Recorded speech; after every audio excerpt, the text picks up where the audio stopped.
They had arranged the drawing room like a stage. Adelaide Colworth knew this because she had watched them do it, her mother directing the servants with the brittle precision of a woman who understood that the afternoon's outcome would determine whether the family kept the house or lost it, and her three sisters positioned according to a logic that Adelaide had understood since she was old enough to understand anything. Georgiana by the window, where the light caught the gold in her hair, Philippa beside the pianoforte, where her posture suggested accomplishment without requiring her to actually play, and Susanna on the settee, where her youth, she was only 16, might be read as freshness rather than inexperience. Adelaide had been placed by the bookcase. This was, she understood, not an accident. The bookcase was in the corner farthest from the door, in the portion of the room where the afternoon light did not quite reach, and where a visitor's eye, moving naturally from the window to the pianoforte to the settee, would arrive last, if it arrived at all. Her mother had not said, "Stand where you will not be noticed." She had said, "Stand where you are comfortable, dear," which meant the same thing but allowed everyone to pretend it did not. Adelaide was 21, the third of four daughters, and she had spent her entire life being the one who did not require attention. Georgiana was the beauty. Everyone said so because it was true, and because saying so had become a reflex so deeply embedded in the family's understanding of itself that questioning it would have been like questioning whether the sun rose in the east. Philippa was the accomplished one. She played, she painted, she conversed in French with an accent that their governess had described as almost Parisian, which in Dorset was considered exotic. Susanna was the young one, the charming one, the one whose mistakes were forgiven, because she had not yet learned to make them deliberately. Adelaide was the quiet one. She had not chosen this designation. It had been assigned to her the way names are assigned, early by others without consultation, and it had calcified over the years into a fact so solid that attempting to contradict it would have required more energy than Adelaide possessed, or at least more energy than she was willing to spend on people who had already decided what she was. She read. She walked the grounds. She kept the household accounts because her father, Sir Arthur Colworth, found numbers tedious, and her mother found them beneath her, and Georgiana found them irrelevant, and Philippa found them dull, and Susanna found them incomprehensible. Adelaide found them honest. Numbers did not flatter. They did not rearrange themselves to please. They simply were what they were, and she appreciated this quality more than she could say, largely because no one had ever asked her to say it. The Duke of Dunmore was expected at 3 o'clock. His name was Frederick Wyndham. He was 32. He had 12,000 acres in Northumberland and a house in St. James's Square, and a seat in the House of Lords that he attended, according to the gossip columns, with a regularity that bordered on obsessive. He was unmarried. He was, and this was the detail that had caused Lady Colworth to reorganize the drawing room 3 times in 2 days, looking for a wife. He was looking for a wife because his mother, the Dowager Duchess, had died in January, and her death had clarified for him what her life had obscured, that Dunmore needed a mistress, that the estate needed attention, that he could not give it alone, and that the particular loneliness of a house that has lost its last woman is a loneliness that no amount of parliamentary business can fill. He had written to Sir Arthur. They shared a connection through a mutual friend, Lord Granville, who had served with Sir Arthur's elder brother in the Navy, and the letter had been polite, direct, and entirely without the circumlocutions that usually attended such inquiries. He wished to visit. He wished to meet the family. He wished, if circumstances proved agreeable, to discuss the possibility of an arrangement. Lady Colworth had read the letter 4 times and then gone upstairs to count the silver. The carriage arrived at 7 minutes past 3. Adelaide heard it from her position by the bookcase, the crunch of wheels on gravel, the particular sound of good horses being reined to a halt by a coachman who knew his business. She did not move to the window. Georgiana was already there, positioned with the careful casualness of a woman who wanted to appear as though she had not been waiting and achieving the opposite. "He is tall," Georgiana reported, in a whisper that carried to every corner of the room. "How tall?" Susanna asked from the settee. "Taller than Papa. Everyone is taller than Papa." "Susanna," Lady Colworth's voice carried the specific warning tone reserved for daughters who said true things at inconvenient moments. The door opened. The butler announced him, and the Duke of Dunmore walked into the drawing room at Colworth Park, and Adelaide understood, in the space between his first step and his second, that her mother had miscalculated. He was tall. Georgiana had been right about that. And he had the bearing of a man who had grown up in large rooms and was comfortable occupying them without filling them. His coat was well made but not ostentatious. His boots were clean but not polished to the mirror shine that London dandies favored. He looked, Adelaide thought from her corner by the bookcase, like a man who had more important things to think about than his appearance, and who had dressed with the minimum effort required to avoid giving offense. He also looked tired. Not the fashionable weariness that young men affected in drawing rooms, but the genuine fatigue of someone who had been carrying something heavy for a long time and had not yet found a place to set it down. Lady Calworth began the introductions. Georgiana first, of course Georgiana first, with the window light turning her hair to copper and her smile calibrated to suggest warmth without eagerness. The Duke inclined his head. He said the correct things. His eyes moved to Philippa, who curtsied with the grace of a woman who had practiced the gesture in a mirror until it appeared spontaneous. He said the correct things again.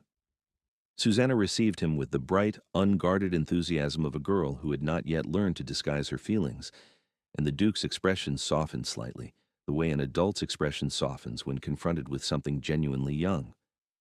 Then his gaze continued past the settee, past the pianoforte, past the window, and arrived at the bookcase. Adelaide did not curtsy. She had intended to. She'd been planning the gesture since that morning, rehearsing the appropriate depth and the appropriate smile. But his eyes reached hers before she was ready, and she found herself simply standing there, holding a book she had not meant to be holding, looking back at him with an expression she could not control because she had not had time to construct one. The book was Fordyce's Sermons. She had picked it up from the shelf without thinking, the way one picks up a familiar object for comfort in an unfamiliar situation, and she was now holding it against her stomach like a shield, which was precisely how it felt, and she suspected precisely how it looked. "And this is Adelaide," Lady Calworth said, with the particular intonation that mothers use when presenting a dish they suspect the guest will not order. "Our third. She reads a great deal." "Does she?" the Duke said. Not a question, an observation. His eyes had not moved from Adelaide's face. "She's very quiet," Lady Calworth added, as though this were both an apology and a warning. The Duke looked at Adelaide. Adelaide looked at the Duke. The moment lasted perhaps 3 seconds, but it contained, she would realize later, the entire architecture of what followed. The recognition, the assessment, the decision that he appeared to make, not with the slow deliberation of a man weighing options, but with the sudden clarity of a man who had found what he was looking for in the last place anyone expected him to look. "Sir Arthur," the Duke said, turning to her father, "I should like to speak with you privately, if you will permit me." Sir Arthur, whose understanding of social situations was generally several minutes behind everyone else's, looked confused. "Now, we have not yet had tea. It will not take long." They withdrew to the study. The drawing room erupted the moment the door closed. Lady Calworth's hands fluttering, Georgiana's composure cracking into bewilderment, Philippa asking what had just happened, Susanna saying with the devastating honesty of a 16-year-old. He looked at Adelaide the way Papa looks at the racing form. "That's not helpful, Susanna. It is accurate."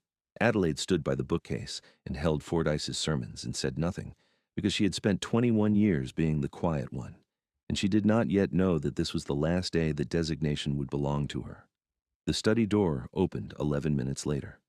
Sir Arthur emerged with an expression that Adelaide had never seen on her father's face.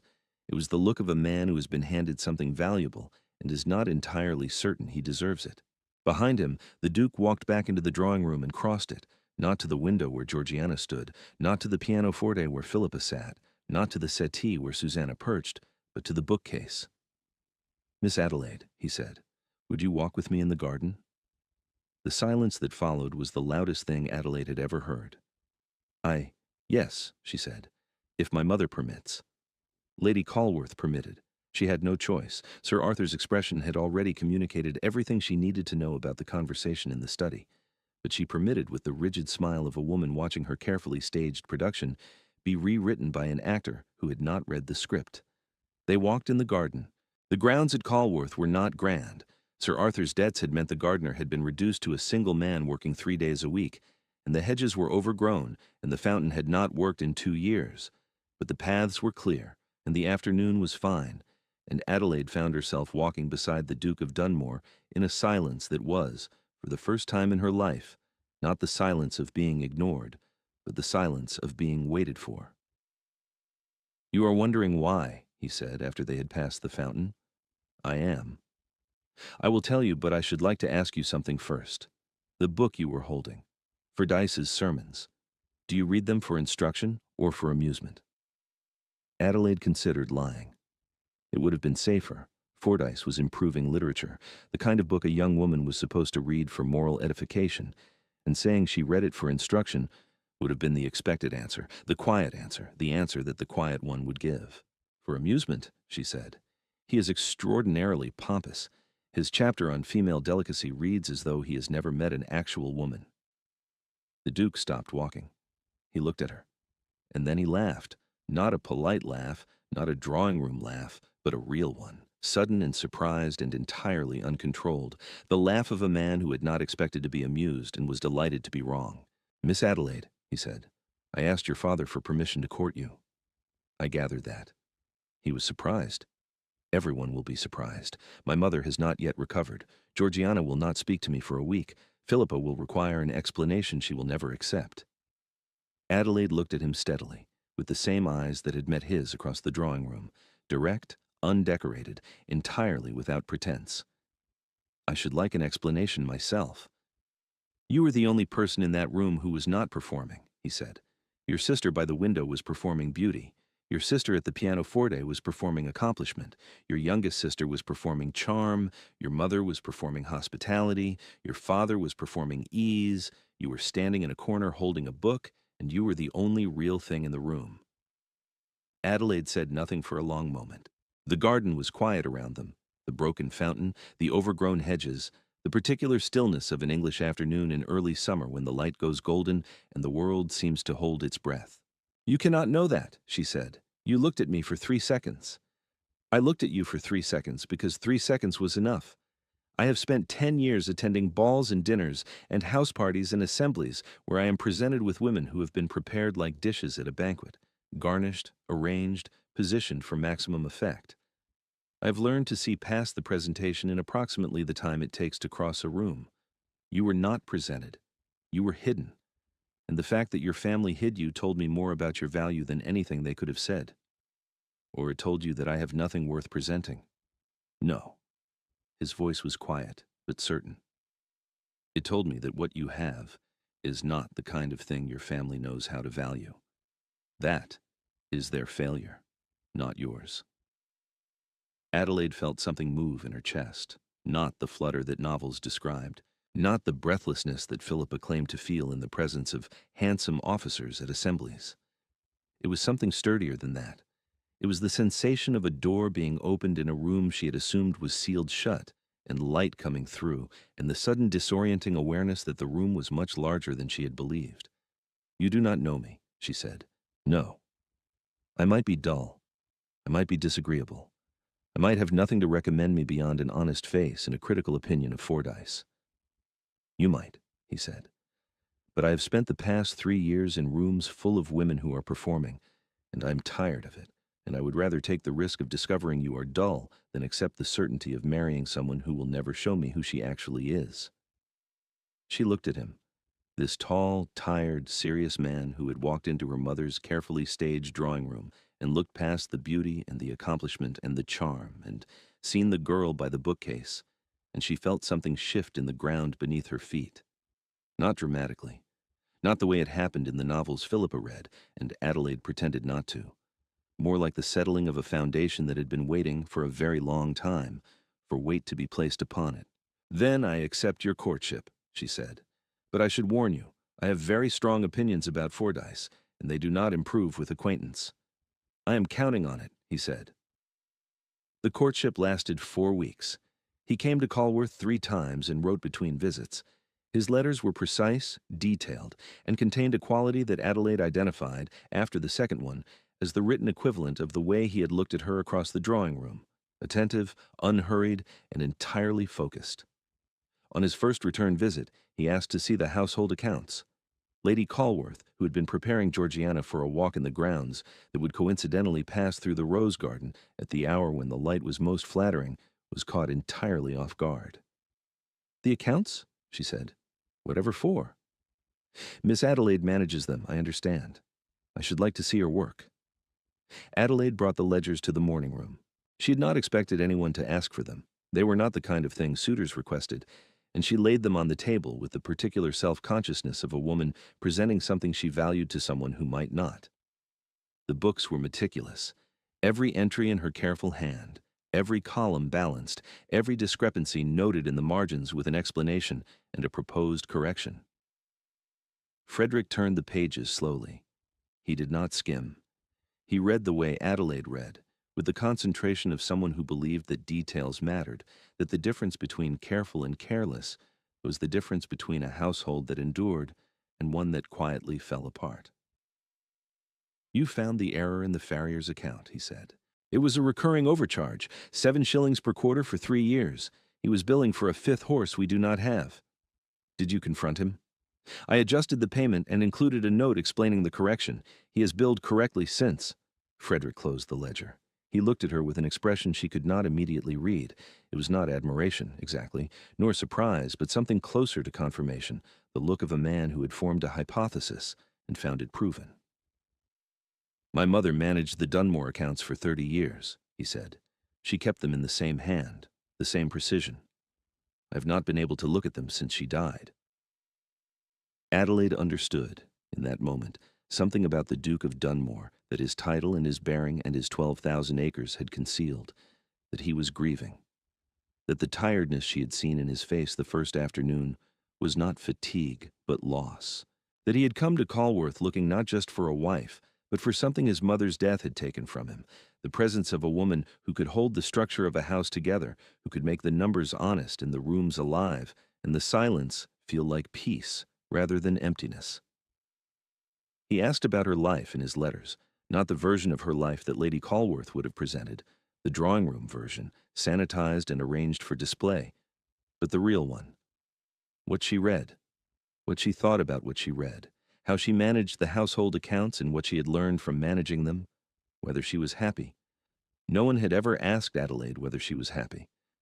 The question, when it arrived in his second letter, sat on the page with a weight that she had not expected, and she stared at it for a long time before answering. She wrote, "I am not unhappy. I have books and walks and the accounts and my sisters, and I have learned to find contentment in what is available to me, rather than longing for what is not. But if you are asking whether I have ever been seen, truly seen, as a whole person with opinions and preferences and a mind that works in ways my family finds inconvenient, then no. I have not been happy. I have been quiet, and I have been useful, and I have been overlooked, and I have made peace with all three. But peace is not happiness. I am only now beginning to understand the difference." His reply came by return post. It said, "I understand the difference precisely. My mother died in January, and I have been at peace since February. I have not been happy since the morning I found her chair empty in the library and understood that no one would ever sit in it again.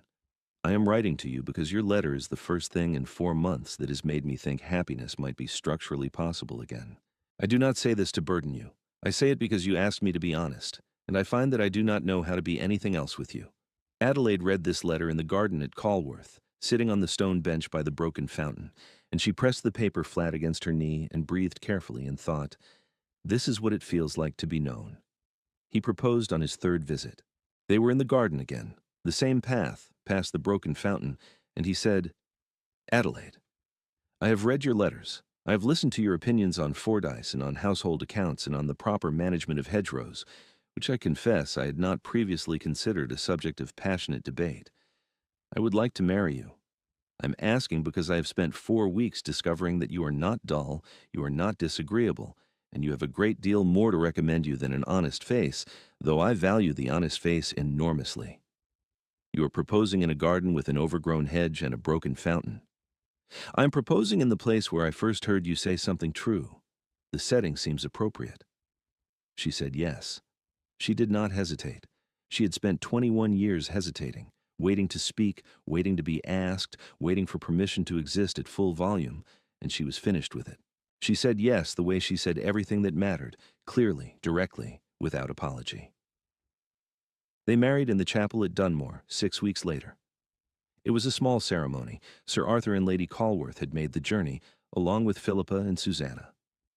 Georgiana had sent her regrets, citing a head cold that everyone understood was not a head cold.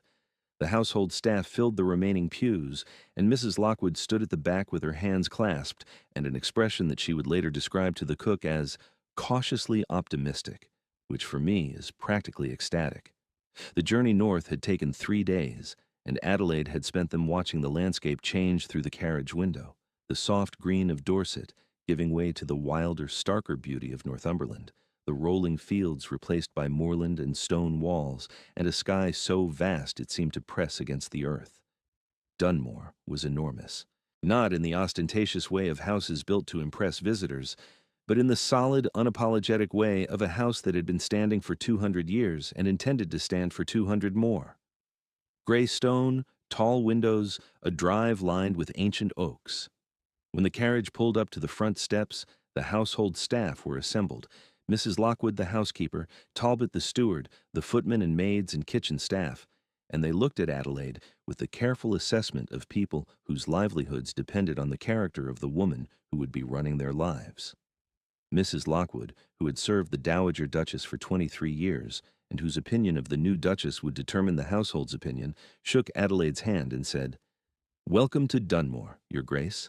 The late Duchess kept a particular order to the house. I trust you will wish to learn it before making changes." It was a test. Adelaide recognized it immediately.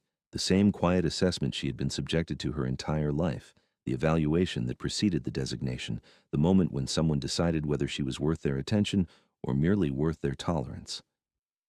"I should like to learn it entirely," Adelaide said. "I have found that understanding a system thoroughly is the necessary first step before one can improve it, and I suspect there is a great deal about this house that does not require improvement at all." Mrs. Lockwood's expression did not change, but something behind her eyes shifted. The faintest recalibration, the small adjustment of a woman revising her initial estimate upward. Adelaide did not attempt to transform Dunmore. She did what she had always done. She watched, she listened, she learned the rhythms. She sat with Talbot and the estate ledgers and discovered that the accounts had been competently kept but not interrogated, numbers recorded but never questioned, patterns observed but never acted upon. She found inefficiencies that had calcified into tradition, a tenancy agreement that had not been revised in 14 years, a drainage cost that could be halved by rerouting through existing channels, a supplier in Newcastle who was charging 3 times the market rate for candles because no one had thought to compare prices. She fixed them. Quietly, methodically, with the same precision she had brought to the Calworth accounts. Within 3 months, the household expenditure had decreased by a sixth without a single reduction in quality or comfort, and Talbot had begun bringing her questions before taking them to the Duke, which was the highest compliment a steward could pay. Frederick noticed. He came home from the House of Lords. He sat through every session, every debate, every interminable committee hearing, because he believed that governance was a duty and not a privilege, and because his mother had raised him to believe that a man who held power without exercising it responsibly was worse than a man who held no power at all. And he found the house different, not rearranged, not redecorated, simply more alive. The fires were better timed. The meals arrived with a rhythm that suggested planning rather than habit. The library, which had accumulated 3 years of unsorted correspondence since his mother's death, had been organized into labeled boxes by subject and date. "You have been busy," he said, standing in the library doorway looking at the boxes. "I have been useful," she said from the desk where she was reading Talbot's quarterly report. "There is a difference." "Which do you prefer?" She looked up at him. "I prefer being both. But if I must choose, I prefer being busy. Usefulness is what other people decide I am. Busyness is what I decide for myself." He crossed the room and sat in the chair opposite the desk, his mother's chair, the one that had been empty for a year, and he said, "Tell me about the candle supplier." She told him. She told him about the candles and the tenancy agreement and the drainage rerouting and the fact that the south kitchen chimney needed repointing before winter. She told him with the fluency of a woman who had been thinking about these things for weeks and had been waiting, without knowing she was waiting, for someone to ask. He listened the way he had listened in the garden, completely, without interruption, with the focused attention of a man who had learned in the House of Lords that listening was the most undervalued skill in England. When she finished, he sat in silence for a moment, and then he said something that Adelaide would remember long after the specifics of the candle supplier had faded. My mother would have found the farrier error in the first quarter. It took you 3 years' worth of ledgers from a distance, working from accounts that were not yours, in a house that was not yours, with no authority to act. You found it anyway. That is not usefulness. That is mastery. Adelaide looked at her hands, which were resting on the ledger, and she felt the heat rise in her face, not from embarrassment, but from something she had no practice managing, because no one had ever directed it at her before. It was recognition. Not the polite, dismissive recognition of a family that said, Adelaide is very good with numbers. In the same tone, they said, Adelaide is very quiet, as though both were minor characteristics, roughly equivalent in importance. But the recognition of a man who understood the value of what she could do, because he had seen the cost of it not being done. Lord Granville came to dinner in October, 3 months after the wedding. He was the mutual friend who had connected the families, a man of 60, with the particular bluntness that age and rank combined to produce.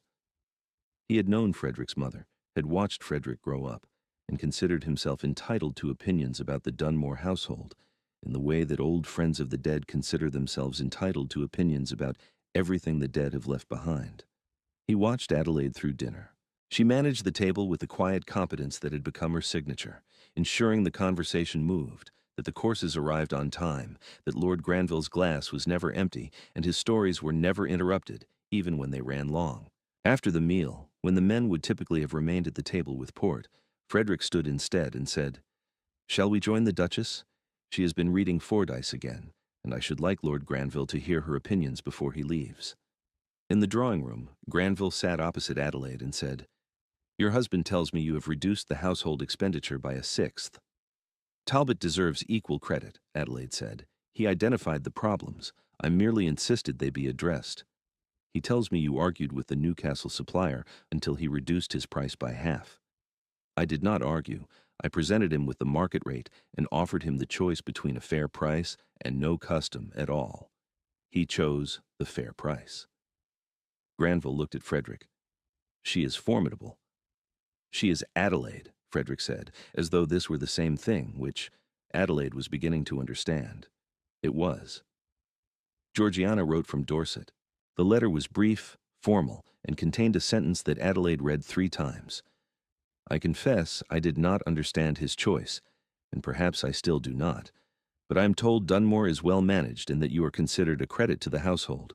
I wish you well." It was not warmth, exactly.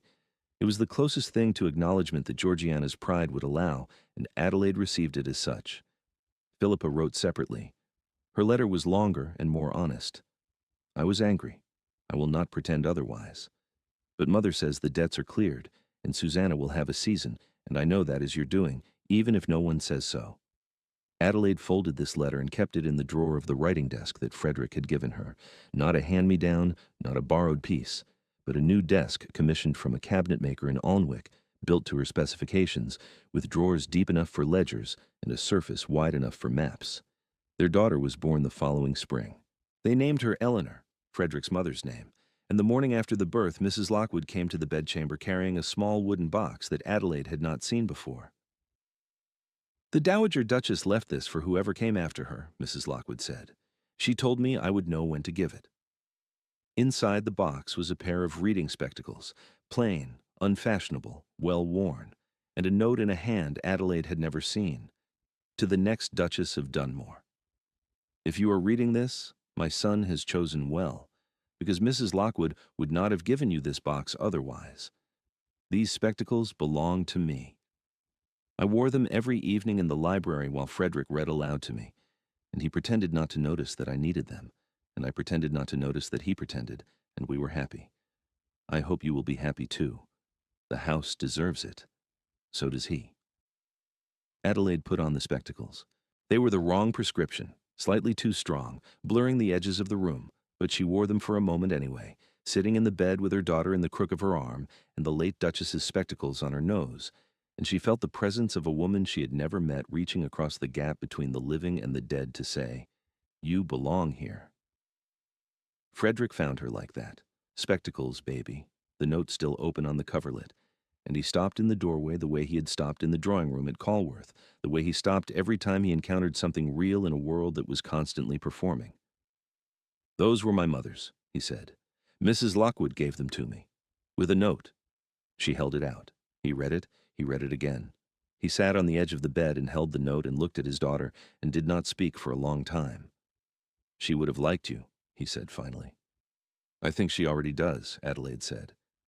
Susanna came to stay that autumn, newly 17 and incandescent with excitement about the house, the grounds, the moors, the fact that Adelaide had her own writing desk and a steward who consulted her and a husband who asked her opinion about chimney repointing. She followed Adelaide through the house like a small, bright shadow, asking questions about everything, the accounts, the tenants, the library organization system, and Adelaide answered everyone because she remembered what it was like to have questions and no one willing to hear them. On the last evening of Susanna's visit, they sat in the library after dinner, Frederick in his chair, Adelaide in the dowager's chair with Eleanor asleep against her shoulder, Susanna cross-legged on the rug with a book she was pretending to read, while actually watching her sister and brother-in-law with an expression of naked wonder. "You are different here," Susanna said. "Am I? You talk.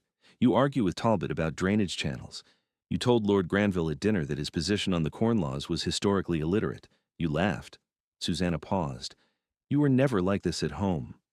"I was never asked to be," Adelaide said. Frederick looked up from his correspondence. He looked at his wife, the quiet one, the third daughter, the girl by the bookcase who had been holding Fordyce's sermons like a shield, and he saw what he had seen that first afternoon in the drawing room at Calworth, only more clearly now, the way one sees a landscape more clearly after living in it for a year, that Adelaide Calworth had never been quiet. She had been silenced, and the difference between the two was the difference between a room without sound and a room where someone had been told not to speak. "You were always like this," he said. "They simply did not make it safe for you to show it." Adelaide looked at him over the top of his mother's spectacles, which she had taken to wearing in the evenings, because the prescription was close enough, and because they made her feel connected to a woman who had understood, long before Adelaide arrived, that the next Duchess would need to know she belonged.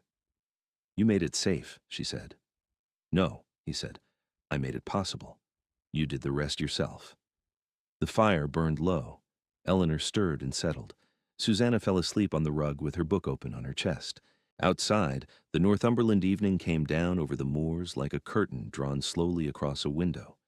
And inside the library at Dunmore, the Duke and the Duchess sat in their chairs with their daughter between them and the dowager's spectacles, catching the last of the firelight, and the house, which had been waiting for a year to feel complete, settled around them with the quiet certainty of stone that has found its purpose.